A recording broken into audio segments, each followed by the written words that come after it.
Enw i di Rodri Glyn, dwi'n dod o Dowyddolan yn Eryri a dwi'n gwneud diwydiannau tir lefel 3 yn Glysifon.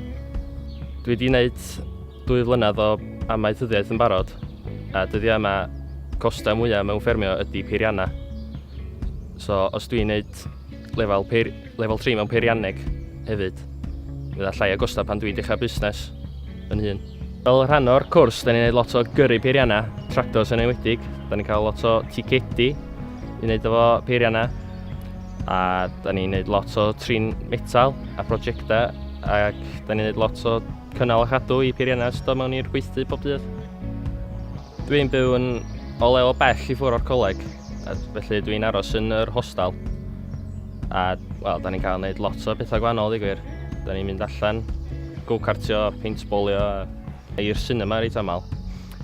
A fel arall, mae yna gemau pŵl a darts a teledu, os jyst i gadw'n hunan yn hapus.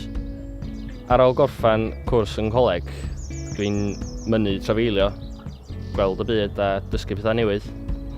Ond ar ôl hynny, fe rhaid fi ddod adra i cymryd drosodd y ffarm teuluol. Dwi'n credu bod y cwrs yma wedi paratoi fi yn dda ar gyfer y byd gwaith. Dwi wedi dysgu trin peiriannau a trin lot o gwaith papur hefyd, felly mae o yn paratoi rhywun yn dda ar gyfer y byd.